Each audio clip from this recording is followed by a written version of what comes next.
قوم لوط جنہوں نے ایسی برائی کو ایجاد کیا جو ان سے پہلے دنیا میں کسی قوم نے نہ کیا تھا، ایسی بدکاری جس کی مثال تاریخ میں کہیں نہیں ملتی۔ اس قوم نے ایسا کیا کام کیا تھا اور ان کا کیا انجام ہوا؟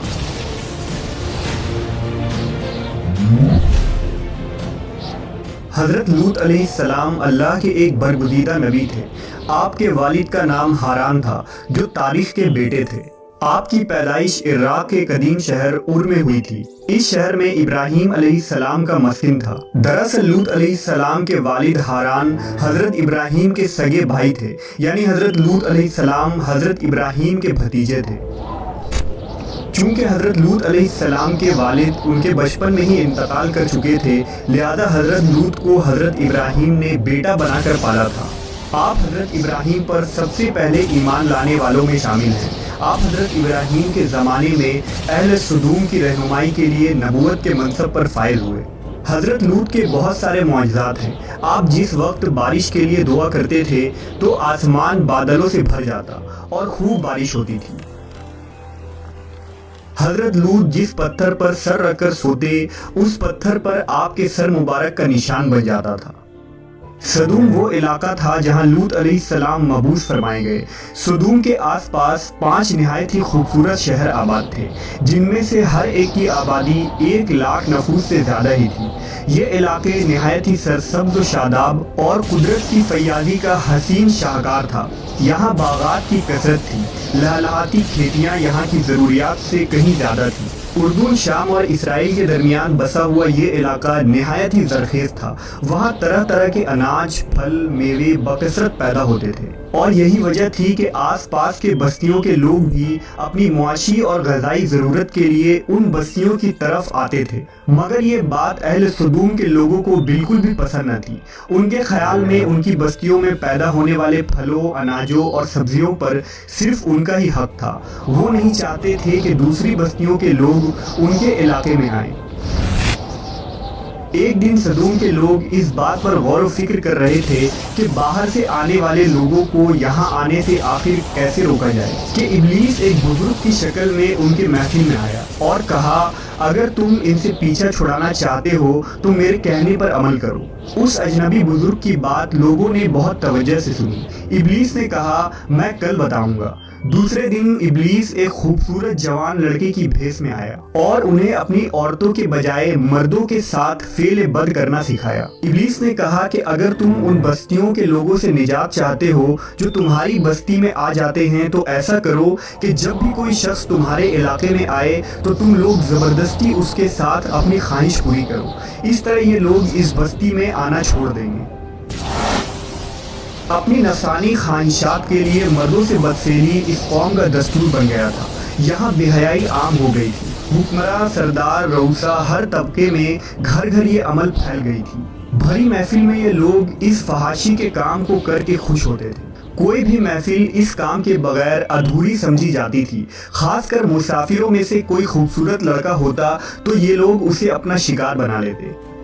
تلمود میں لکھا ہے کہ اہل سدوم اپنی روزمرہ کی زندگی میں سخت ظالم، دھوکے باز اور بد معاملہ تھے۔ کوئی مسافر ان کے علاقے سے بخیریت نہ گزر سکتا تھا۔ کوئی غریب ان کی بستیوں سے روٹی کا ایک ٹکڑا نہ پا سکتا تھا۔ بارہا ایسا ہوتا تھا کہ باہر کا آدمی ان کے علاقے میں پہنچ کر فاقوں سے مر جاتا اور یہ اس کے کپڑے اتار کر اس کی لاش کو برہنہ دفن کر دیتے۔ اپنی وادی کو انہوں نے ایک باغ بنا رکھا تھا جس کا سلسلہ میلوں تک پھیلا ہوا تھا۔ اس باغ میں وہ انتہائی بے حیائی کے ساتھ اعلانیہ بدکاریاں کرتے تھے۔ حضرت لوط علیہ السلام نے انہیں توحید کی دعوت دی اور بدکاری کے اس گھنونے عمل سے توبہ کرنے کا حکم دیا۔ حضرت لوط نے کہا، تم بے حیائی کیوں کرتے ہو؟ کیا تم عورتوں کو چھوڑ کر لذت حاصل کرنے کے لیے مرد کی طرف مائل ہوتے ہو؟ حقیقت یہ ہے کہ تم احمق لوگ ہو۔ حضرت لوط اہل سدوم کو دن رات واعظ و نصیحت کیا کرتے، لیکن قوم پر اس کا کوئی اثر نہ ہوا، بلکہ وہ بہت فخریہ انداز میں یہ کام کرتے تھے۔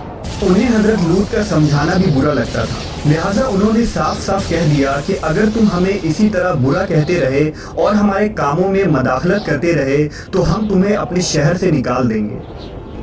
حضرت لوط نے نصیحت و تبلیغ کا سلسلہ جاری رکھا، لہٰذا ایک دن اہل سدوم نے خود ہی عذاب الہی کا مطالبہ کر دیا۔ اللہ تعالیٰ نے اب تک ان کے اس بدترین فحاشی اور بدکاری کے باوجود ڈھیل دے رکھی تھی، لیکن جب انہوں نے حضرت لوط سے ایک دن کہا کہ اگر تم سچے ہو تو ہم پر عذاب لے آؤ، لہٰذا ان پر عذاب الہی کا فیصلہ ہو گیا۔ اللہ نے اپنے خاص فرشتوں کو دنیا کی طرف روانہ کر دیا۔ یہ فرشتے دراصل حضرت جبرائیل، میکائیل اور اسرافیل علیہ السلام تھے۔ پھر یہ فرشتے حضرت لوط علیہ السلام کے گھر تشریف لے آئے۔ حضرت لوط نے جب ان خوبصورت نوعمر لڑکوں کو دیکھا تو سخت گھبراہٹ اور پریشانی میں مبتلا ہو گئے۔ انہیں یہ خطرہ محسوس ہوا کہ اگر ان کے قوم کے لوگوں نے انہیں دیکھ لیا تو نہ جانے وہ ان کے ساتھ کیا سلوک کریں گے۔ حضرت لوط کی بیوی کا نام وائلہ تھا، اس نے آپ پر ایمان نہ لایا تھا اور وہ دراصل منافقہ تھی، وہ کافروں کے ساتھ تھی، لہٰذا اس نے جا کر اہل سدوم کو یہ خبر دے دی کہ لوط کے گھر نوجوان لڑکے مہمان ٹھہرے ہوئے ہیں۔ یہ سن کر بستی والے دوڑتے ہوئے حضرت لوط کے گھر پہنچے۔ حضرت لوط نے کہا، اے قوم، یہ جو میری قوم کی لڑکیاں ہیں یہ تمہارے لیے جائز اور پاک ہیں۔ اللہ سے ڈرو اور مجھے میرے مہمانوں کے سامنے رسوا نہ کرو۔ کیا تم میں سے کوئی بھی شائستہ آدمی نہیں؟ حضرت لوط کی بات سن کر وہ لوگ بولے، تم بخوبی واقف ہو کہ ہمیں تمہاری بیٹیوں سے کوئی حاجت نہیں، اور جو ہماری اصل چاہت ہے اس سے تم بخوبی واقف ہو۔ قوم لوط کے اس بے شرمانہ جواب سے اندازہ لگایا جا سکتا ہے کہ وہ فعل بد میں کس حد تک مبتلا ہو چکے تھے۔ جب حضرت لوط علیہ السلام کی قوم ان کے گھر کی طرف دوڑتی ہوئی آئی تو حضرت لوط نے گھر کے دروازے بند کر دیے اور ان نوجوانوں کو ایک کمرے میں چھپا دیا۔ اس بدکار لوگوں نے آپ کے گھر کا گھیراؤ کیا ہوا تھا اور ان میں سے کچھ گھر کے دیوار پر بھی چڑھنے کی کوشش کر رہے تھے۔ حضرت لوط اپنے مہمانوں کی عزت کے خیال سے بہت زیادہ گھبرائے ہوئے تھے۔ فرشتے یہ سب منظر دیکھ رہے تھے۔ جب انہوں نے حضرت لوط علیہ السلام کی بے بسی اور پریشانی کا یہ عالم دیکھا تو حقیقت سے پردہ اٹھاتے ہوئے یوں فرمایا، اے لوط، ہم تمہارے رب کے بھیجے ہوئے فرشتے ہیں، یہ لوگ ہرگز تم تک نہیں پہنچ سکیں گے۔ ابھی کچھ رات باقی ہے تو اپنے گھر والوں کو لے کر چل دو اور تم میں سے کوئی شخص پیچھے مڑ کر نہ دیکھے۔ اہل سدوم حضرت لوط کے گھر کا دروازہ توڑنے پر بضد تھے، لہذا حضرت جبرائیل علیہ السلام نے گھر سے باہر نکل کر اپنے پر کا ایک کونا انہیں مارا، جس سے ان سب کی آنکھوں کے ڈھیلے باہر نکل آئے اور بصارت زائل ہو گئی۔ یہ خاص عذاب ان لوگوں کو پہنچا جو حضرت لوط کے پاس بد نیتی سے آئے تھے۔ حضرت لوط علیہ السلام حقیقت حال جان کر مطمئن ہو گئے اور اپنے گھر والوں کے ساتھ رات ہی کو نکل کھڑے ہوئے۔ بیوی بھی ان کے ساتھ تھی، لیکن کچھ دور جا کر وہ واپس اپنے قوم کی طرف پلٹ گئی اور قوم کے ساتھ جہنم رسید ہو گئی۔ صبح کا آغاز ہوا تو اللہ کے حکم سے حضرت جبرائیل نے بستی کو اپنے پر سے اکھاڑ دیا اور پھر اپنے بازو پر رکھ کر آسمان پر چڑھ گئے، یہاں تک کہ آسمان والوں نے بستی کے کتے کے بھونکنے اور مرغوں کے بولنے کی آوازیں سنی۔ پھر اس بستی کو زمین پر دے مارا، جس کے بعد ان پر پتھروں کی بارش ہوئی۔ ہر پتھر پر مرنے والوں کا نام لکھا ہوا تھا۔ جب یہ پتھر ان کو لگتے تو سر پاش پاش ہو جاتے۔ صبح سویرے شروع ہونے والا یہ عذاب اشراق تک پوری بستی کو نیست و نابود کر چکا تھا۔ قوم لوط کی ان خوبصورت بستیوں کو اللہ نے ایک انتہائی بدبودار اور سیاہ جھیل میں تبدیل کر دیا، جس کے پانی سے رہتی دنیا تک کوئی فائدہ نہیں اٹھایا جا سکتا۔ سمندر کے اس خاص حصے میں کوئی جاندار، مچھلی، میڈک وغیرہ زندہ نہیں رہ سکتے، اس لیے اسے ڈیڈ سی یعنی بحر مردار کہا جاتا ہے، جو اسرائیل اور اردن کے درمیان واقع ہے۔ ماہرین آثار نے 10 سالوں کی تحقیق و جستجو کے بعد اس تباہ شدہ شہر کو دریافت کیا تھا۔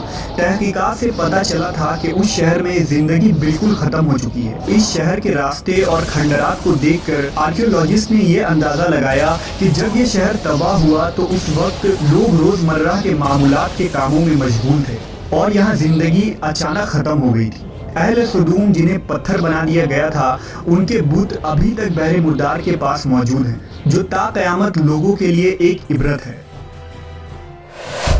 آج یورپی ممالک میں انسانی آزادی کے نام پر اس بدکاری کی اجازت دی جاتی ہے اور اس فحش عمل کو فخر سمجھا جاتا ہے، مگر حقیقت یہ ہے کہ ہم جنس پرستی بالکل فطرت کے خلاف ہے، جس سے انسانی معاشرہ تباہ و برباد ہو جاتا ہے۔